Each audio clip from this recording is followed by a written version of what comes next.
In the darkness, a shadow stands silently beside your bed. No face, no words. In his hand is your family's own axe. And then, everything falls into eternal silence. This isn't just a murder. This is a performance by the devil himself. A being who forced an entire city to play music just to survive. He kills in your sleep. He takes nothing from you. He comes and goes without leaving a trace. But there's one chilling demand. You must play jazz all night long or die. He is the Axeman of New Orleans. New Orleans, spring 1918. In the damp southern heat, the old stone streets echoed with saxophones and jazz. Laughter rang out from crowded bars. The city, alive with Creole flavors and French African-American fusion, pulsed like a living dream. But, in the moonless nights, a nightmare took root.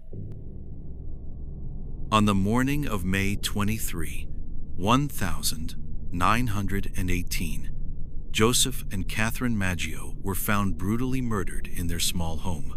Their throats slashed to the bone, their skulls crushed with a blunt object later confirmed to be their own axe. There was no sign of forced entry. The killer had entered through a panel removed from the back door. He took nothing, left no note, only blood and silence. The police were baffled. The local Italian-American community, which made up much of the neighborhood, descended into panic. Murder in one's sleep, without motive, without clues. But this was just the beginning. Weeks later, Louis Bassumer and his lover, Harriet Lowe, were attacked the same way, struck with an axe while they slept. They survived, but couldn't describe their attacker. There were no footprints, no sounds. He came like a ghost and struck with silent fury.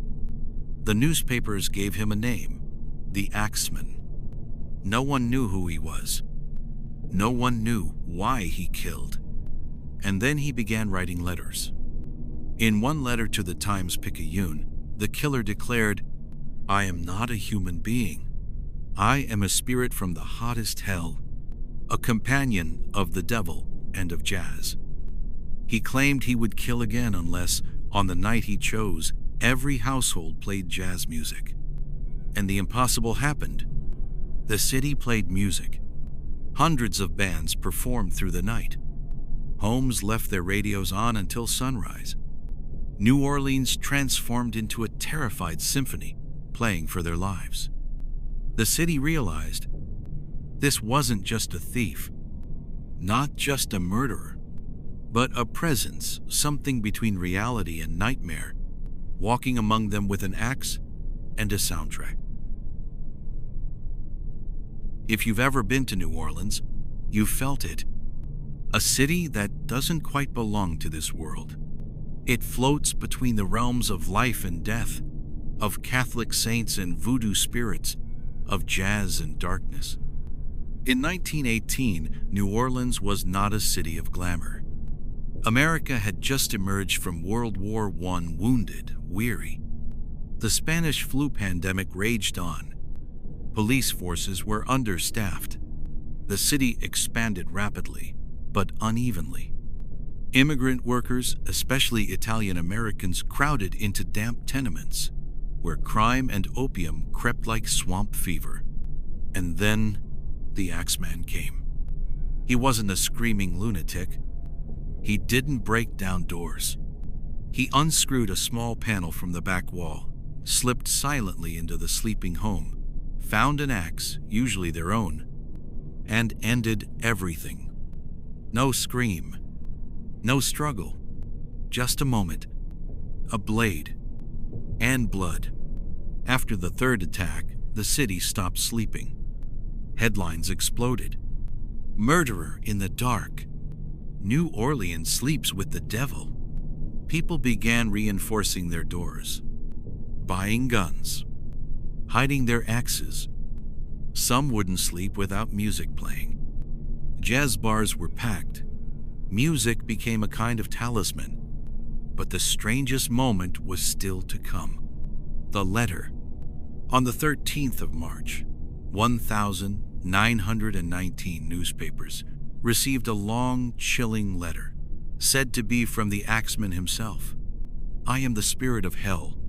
On Tuesday night, at 12:15 a.m., I will again pass through New Orleans, and I will spare all those in whose homes jazz is playing. The city lost its mind. People played jazz as if their lives depended on it. Bands performed on porches, balconies, and rooftops. The entire city became a bizarre, fearful concert, a symphony of terror, unique in American history. And just as he said, no one died that night. Unlike most serial killers obsessed with victim profiles, twisted fantasies, or personal vendettas, the Axeman moved like a whisper in the night. He came and went, leaving behind broken doors and blood-soaked pillows. The first attack, the Maggio couple, was only the beginning. He didn't stop. He performed again and again with the same silent rhythm. The killings stretched from May 1918 to October 1919, nearly a full year. Each time, the method was eerily familiar. A back panel removed, no locks broken, no forced entry. The weapon, an axe or razor, was taken from the victim's own home. He struck while they slept fast, quiet, without resistance. No valuables were taken. No messages were left aside from one letter to the press. Most victims were Italian, American grocers or shopkeepers. Victims of the Axeman. Louis Bessumer and Harriet Lowe attacked the 27th of June, 1918. Both survived despite being struck in the head. Harriet, before dying weeks later, accused Louis of being a German spy, further confusing the case.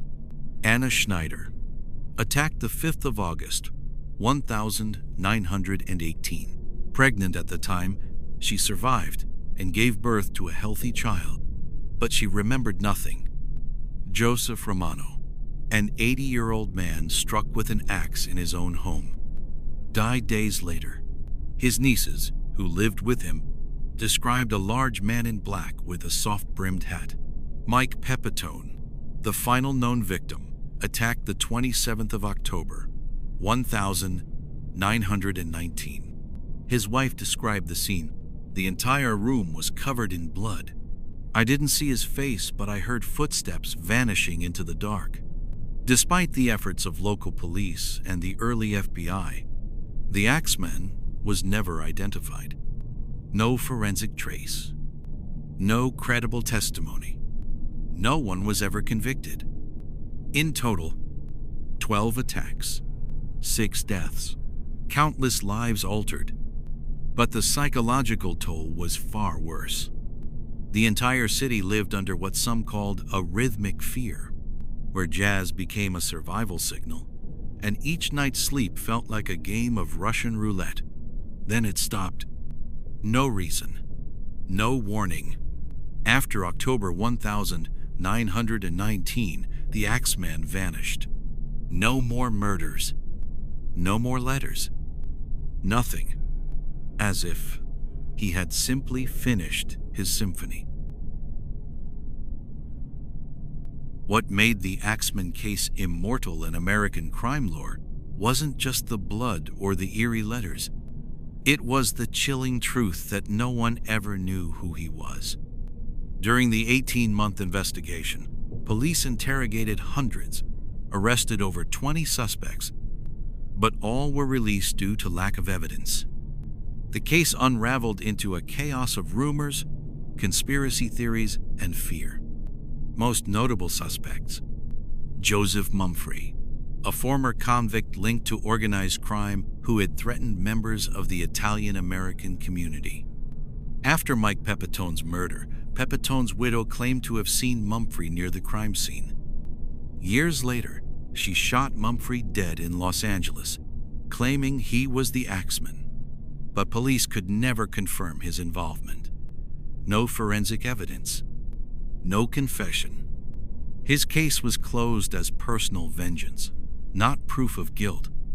The man in the fedora, described by at least 3 witnesses near the scene of the Romano attack. Tall, broad-shouldered, silent in the dark. But police couldn't trace him. He faded into urban legend. Was it more than one killer? Some modern profilers believe the Axeman may have been 2 copycat killers, acting independently. Minor differences in some attacks support this weapon placement, injury patterns, escape routes. But if so, why did both stop at the exact same time? Theories became wilder. Racially motivated? Since most victims were Italian-American, some believed it was a form of post-war xenophobia, a targeted campaign against immigrants. An artist? Murderer? Others believed the Axeman had a background in music or art, obsessed with form, rhythm, and theatricality. Forcing an entire city to play jazz or die felt less like a threat and more like a twisted performance. A spirit? In New Orleans, where voodoo and spirit lore run deep, many believe the Axeman wasn't human. That he was a ghost, or someone possessed by a demon, a being who entered without sound, left without trace. Whoever he was, the Axeman accomplished the unthinkable. He made an entire city play music to stay alive. He infected New Orleans with such primal fear that people were ready to believe anything, even the supernatural. October 1919. After Mike Pepitone, the final known victim, fell beneath the axe, the Axeman vanished. No more murders. No more notes. No new terror. New Orleans could finally breathe again. No official statement was made. No charges filed. No closure. The case was quietly shelved, just as it had quietly begun. But what remained was something far more unsettling. A silence that never felt safe again. A jazz song that never truly ended. New Orleans moved on. Jazz played on. But no one ever heard it the same way again. The people remembered that strange night when music had saved their lives. A city that once played jazz to say goodbye to the dead had now used it to avoid joining them. A haunting paradox. And perhaps the most mysterious truth of all. Survivors never forgot. Many left the city for good. Some later claimed to dream of a faceless man standing at the door, holding an axe, whispering, "Are you playing music?" Over the years, the legend grew. Children whispered the tale of the Axeman every summer. Musicians wrote songs like The Axeman's Jazz about a music-loving demon who killed in silence. Some even believe the Axeman inspired later killers, a dark symbol of performance murder, the blueprint for those who send letters, leave clues, and build fear like theater. Perhaps the most chilling truth about the Axeman was this: he didn't kill for money, not for rage, not even for pleasure. He killed to make the city come alive. Like a furious conductor, if the music stopped, he'd end the concert with a blood-soaked final note.